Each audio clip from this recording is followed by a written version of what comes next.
Continuing our survey of non-Vedic darshanas, we will now take up the Bauddha darshana, a very important darshana. The founder of this darshana is Gautama Buddha. He is a very historical figure, lived somewhere in the 6th or 5th century BCE. And he focused on the means of ending suffering of all individuals. So, the story of the Buddha most of us know. He was raised as a prince, but then he saw some sufferings when he accidentally or intentionally stepped out of the palace. He saw some sickness and some death, old age, etc.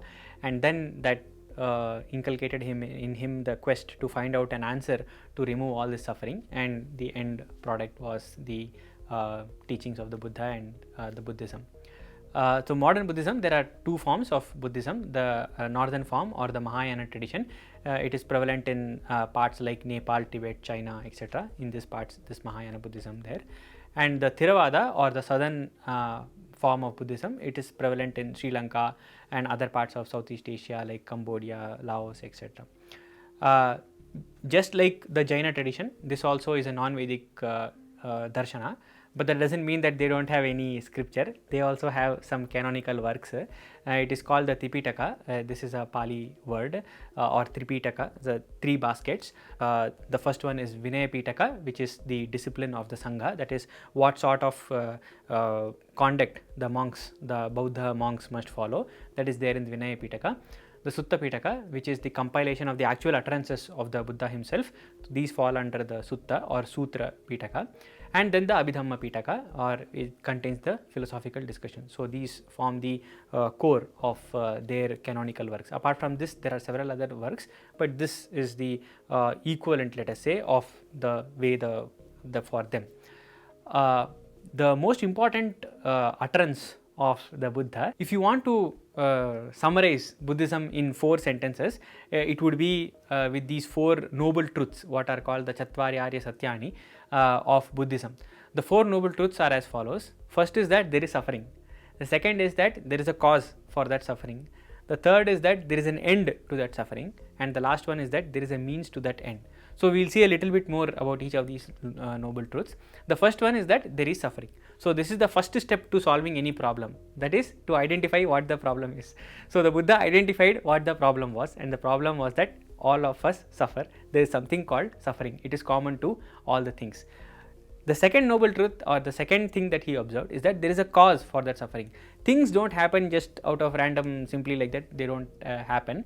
There is a cause why we undergo this suffering, why we have pain, why we are born again and again. There is a cause for that thing. What it is, we will see when we see the cycle of Pratitya Samutpada. But the second noble truth is that there is a cause for that suffering. The third noble truth is that if you stop only till the 2 noble truths, it may seem very pessimistic. Array, what is this? He is telling suffering, there is a cause for suffering, etc. But then the Buddha also gives a positive spin. He says that there is an end to that suffering. So, the cessation of suffering will be possible with a complete cessation of the thirst. Thirst for what? For engaging in the various activities of the world. And he also sets out in the 4th noble truth that there is a path which leads to the end of this suffering. So, the 8-fold path which the Buddha set out will enable one to lead a holy moral life, and that will lead one to final goal of liberation. So, the 4 noble truths, just to recapitulate, are firstly that there is suffering, there is a cause to that suffering, there is a cessation of that suffering, and there is a path to that cessation. So, these are the 4 noble truths. And the most important aspect of this 4 noble truths is the identification of the root cause of this suffering. This is described in this cycle of suffering, or the Bhava Chakra as it is called. So, the first thing that the Buddha did was to notice that there is old age and there is death, etc. It is there in this world. This suffering is there in this world. The suffering, whatever is there, is because of old age and suffering, disease, etc. All of these things. But that does not stop over there. Why is there old age? Why is there death? The reason is that there is rebirth. Because of rebirth, there is old age and there is death, etc. But then the question is, why is there rebirth? There is a rebirth because there is a tendency in our self to be born, right? But then the question comes, why is there a tendency for us to be born? Because there is a clinging for enjoyment. There is an innate tendency or a disposition in us for enjoying this. Why? Because there is a thirst for enjoyment, or trishna, there is a thirst for enjoyment. But why is there a thirst for enjoyment? Because of sense experience.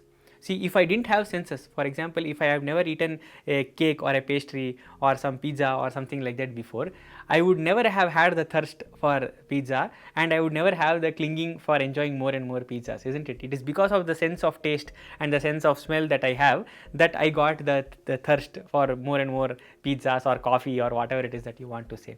So it is the sense experience that leads to the thirst. But no, why do we have the sense experience? Because our senses come into contact with objects. From the time I open my eye to seeing various messages on various social media platforms, etc., our senses are continuously coming into contact with their corresponding objects. But then why is this the case? Why does the contact with the senses and the objects happen? Because we have sense organs, that's all. It's as simple as that. It is because I have eyes, I have a working nose and ears, etc. My sense organs are there, which is the reason why it is their job to go and get attached to their corresponding objects. So because of the presence of sense organs, I have contact with the objects. No, but why do I have sense organs to begin with? It is because I am born in this particular way. I have a particular body and I have a particular mind. So it is because of this constitution, physical constitution, that I have sense organs, that I have sense organs. But then why do I have this kind of a mind and this kind of a body? It is because I am the product, or this is the manifestation of some sort of a consciousness. So my consciousness has to take some sort of a physical form, and this is the physical form that I have taken.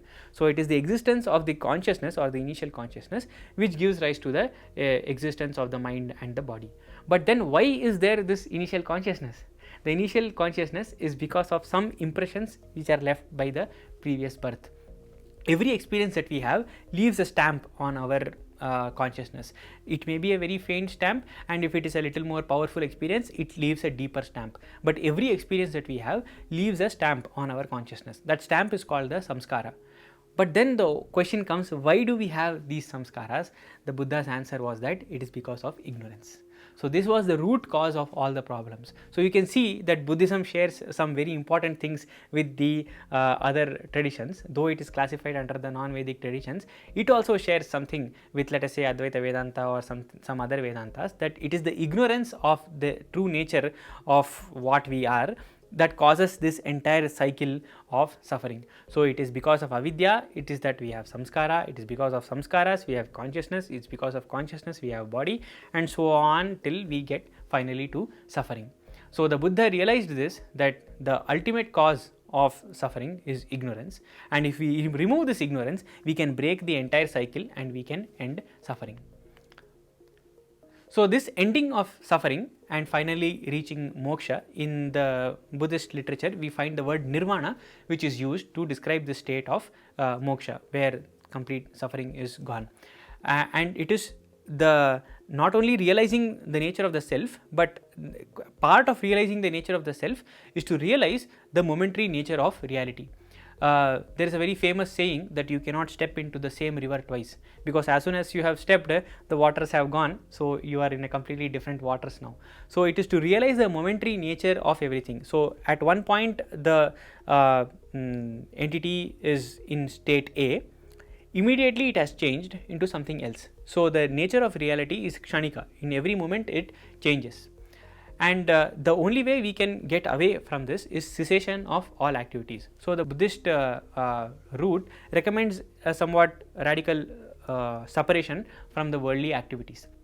So this nirvana consists in freeing ourselves from the 5 skandhas. What we call the body or what we call the self, etc., is nothing but an aggregate of 5 things. So what are these 5 things? The first one is rupa, which is matter. The second one is vedana, which is emotion or feelings. The third one is samnya, which is perceptions or percepts. And the fourth one is samskara, which is our dispositions. And the last one is vijnana or consciousness. So what we call the self or the atman, etc., is nothing but the combination of these 5 things.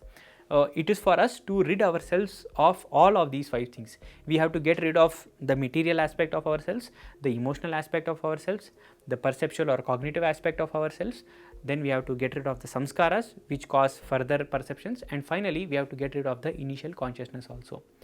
And this final state of nirvana is described both as a positive states in some places and as a negative states where there is no activity, there is no pain or suffering, etc.